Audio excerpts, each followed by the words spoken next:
I am looking for sponsors for the Covert Narcissism podcast. I don't know if you've heard some of the other podcasts where you get a discount code for the sponsors that they use. So I want to do that here. So what products are you already using that you want a discount on?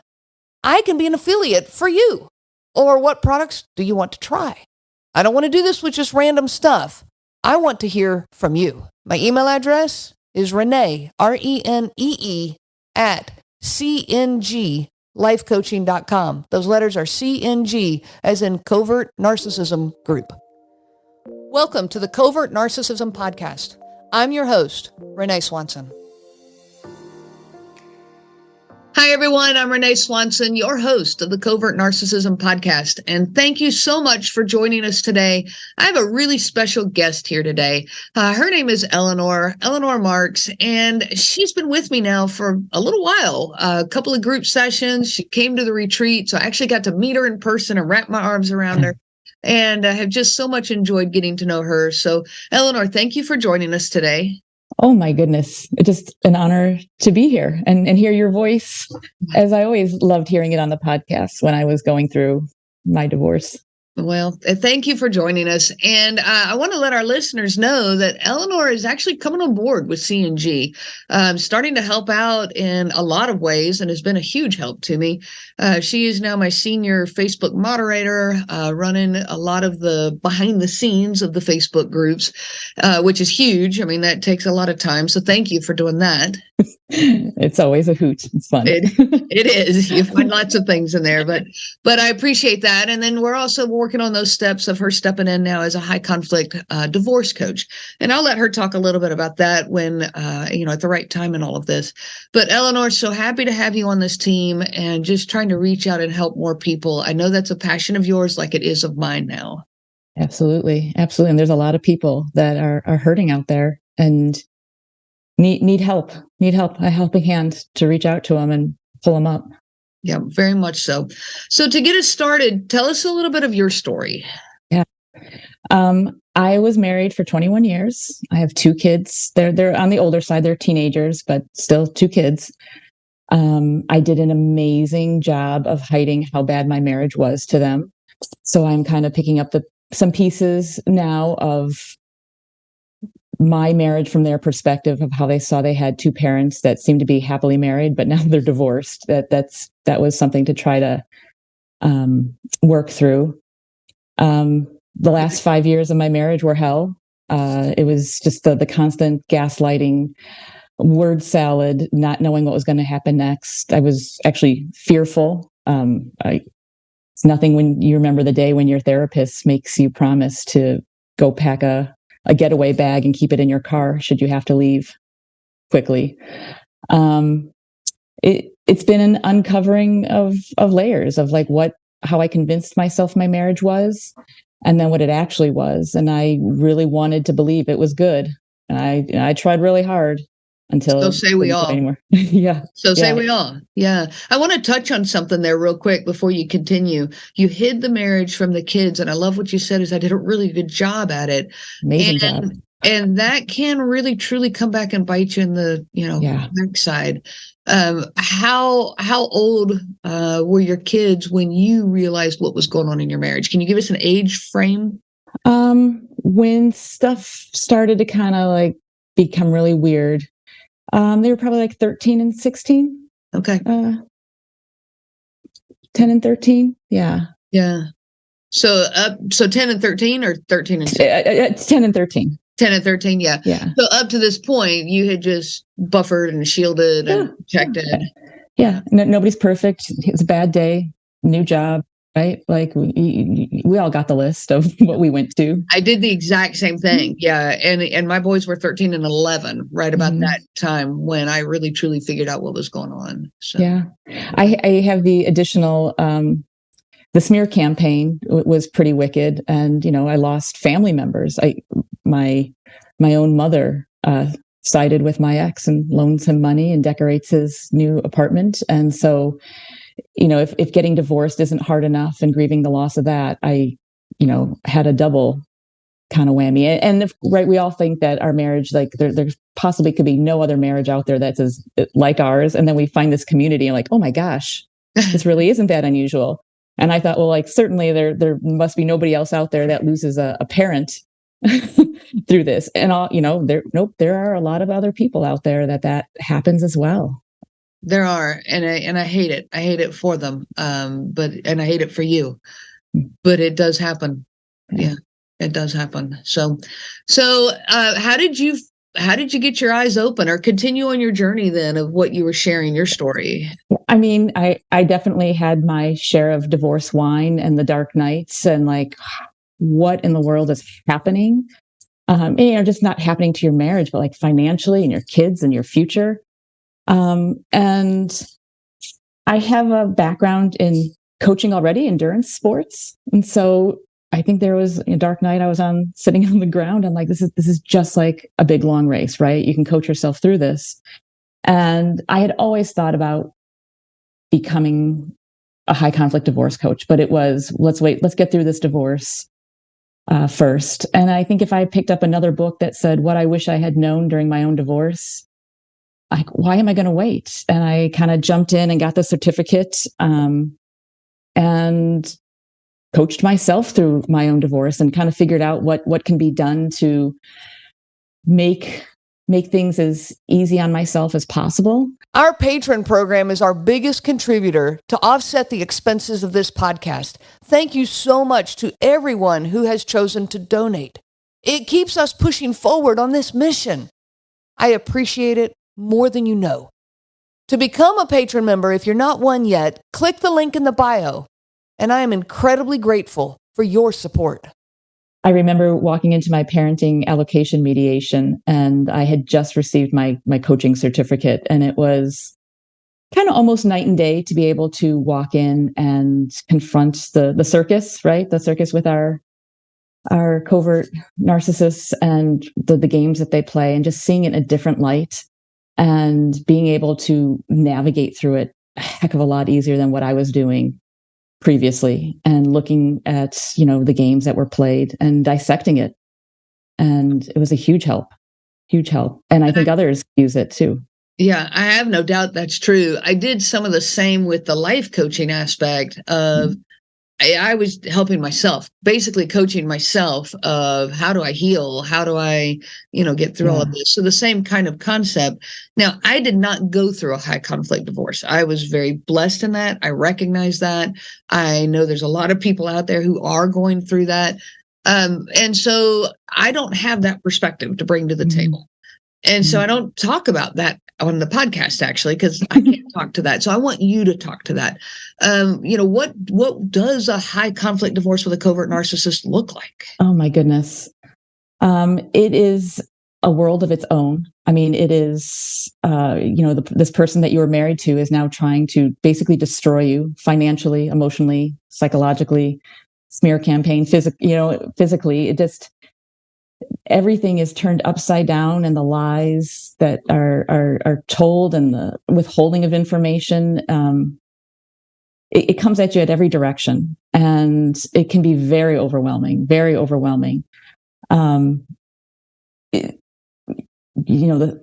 to take care of ourselves. I think I heard that 80% of illnesses are caused by stress, and this will certainly do it. I think getting through my own divorce, I'm like, I didn't want to get through my divorce and then have arthritis or something. So really doing a lot of self-care and healing and forgiving and compassion and grace in all of this of trying to piece together the divorce. A high conflict divorce is so much different than a regular divorce of two people coordinating, following deadlines, following instructions. So with a high conflict divorce, I mean, the documentation can get really overwhelming too. So we try to put together a system in place of, not making the documentation a part-time job and that it's somewhere safe. Yeah. The allocations and decrees, they're usually, your attorney kind of does a one size fits all. And we're not one size fits all, putting it together, being crafty about it too. If you have an ex that you, one, can't stand to be in the same room with, let alone communicate with, let's make a parenting allocation that takes out the number of times that you need to see them or have interactions with them, and simplify it. And just kind of like looking at the situations like that and making it as easy on us as it possibly can. The family court system is overwhelmed. Attorneys, they don't return your phone calls, and trying to be efficient with your attorney's dollars as well, and being prepared and, getting through this divorce as fast as you can and as fair as you can. When I say fast, I'm not saying just, give up and don't take anything. But when you hear, the 3 years, the 5 years, 7-year divorces, it's like, oof, my goodness, that's a lot of stress. That sounds like a pure nightmare. Yeah. We want to try to get you through it as quickly as possible and as fair as possible. Yeah. Yeah.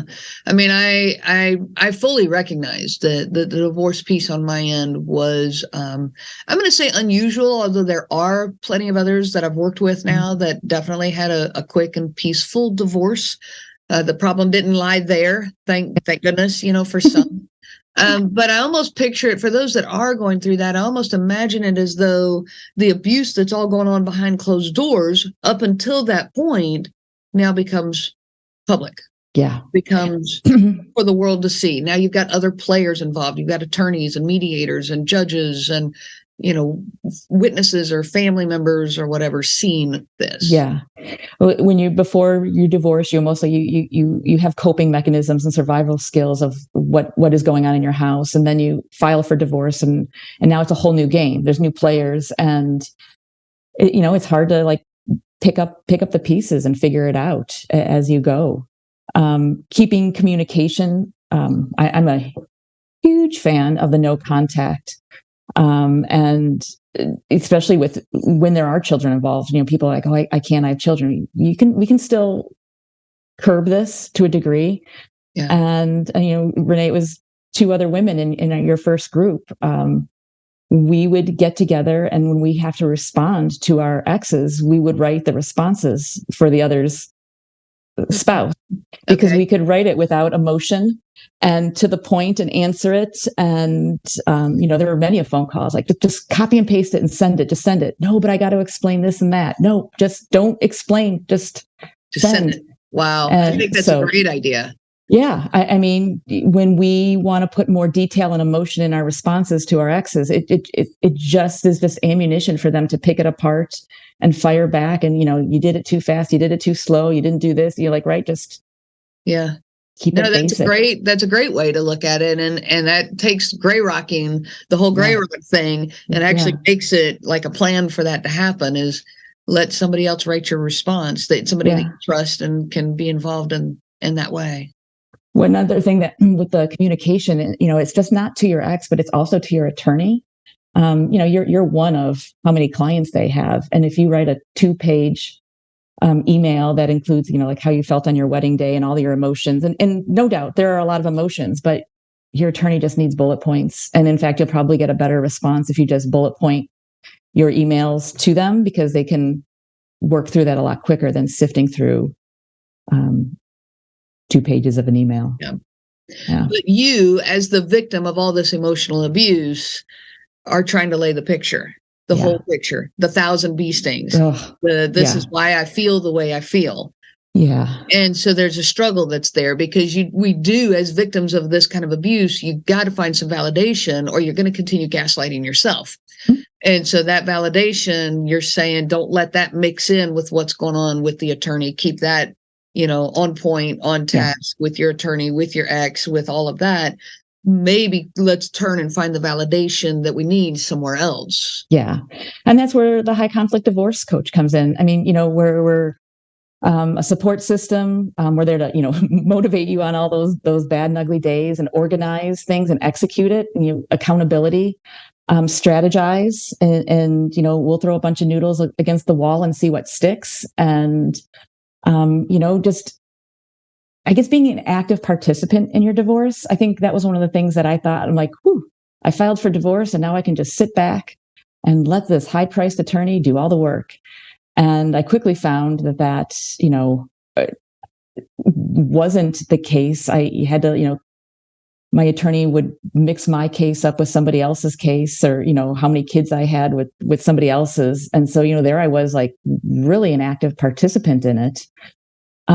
There's also that gut feeling, is your attorney doing the best that they can for you? I switched attorneys in the middle of my divorce. My first attorney, I found him making some mistakes. And, what do? I'm like right back in my marriage. I'm like, oh, he's busy. Oh, he's making all the excuses again. Making the excuses. Yeah. There were several times, he put in writing he didn't have a problem with the children being messengers of, handing things and messages back between the two of us. I'm like, no, and it kind of got to a point of, like, I need to divorce my divorce attorney. And I documented it all, right? Because I became an expert in all this documenting. And I sent the letter to the firm, and I, just plainly stated, like, this is not professional of what happened. And they actually forgave my balance of when I spoke up. And so we are trained, like, right, the attorneys know best, just like doctors know best. They don't always know best. They don't always do an amazing job. And we got to, once again, navigate through that of, like, we got to find something better for you here. Yeah. Or my attorney now is fantastic. There are people out there who get it. There are people who can see through the games and don't tell you, oh, this is no big deal, like, when it is a big deal. Yeah. There are some wonderful people out there that are amazing support. Yeah. I'm so glad that you found that support and found the right people to help you through this. I know there are a lot of people out there struggling with that. How do they find that right person? I encourage people again and again, one of the things when in a relationship with a covert narcissist is we quit listening to our own heart. We shut it down, we turn it off, and we believe their words over ours. Yeah. And that's what keeps us on that hamster wheel for so many years and decades. Yeah. And we finally get to that point where we stop with them, but we're still doing it with other people. And you got to start listening to your own heart. And I'm really pleased to hear and proud of you for, divorcing your divorce attorney. I like that. And making that decision for yourself and standing up for yourself. Yeah. This also kind of, like, the circle can be greater in this too, of, like, we think it's just our spouse that kind of has these horrible characteristics, but then, you find out it's your attorney or your therapist. I mean, I've heard some horrible stories of therapy abuse, and I mean, I wouldn't believe it unless I lived through it as well. I mean, I can add sexual coercion to my list of issues that my therapist, suggested that, there were things I should do to communicate with my husband. And I'd already told her I didn't feel safe, but that was what her suggestion was.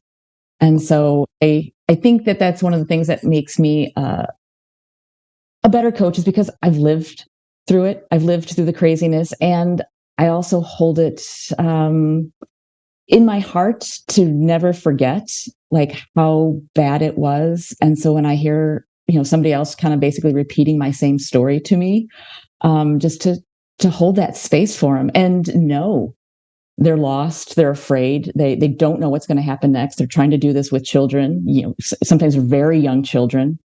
And, just be that person there that I wish I had, and help them through it. Offer that helping hand.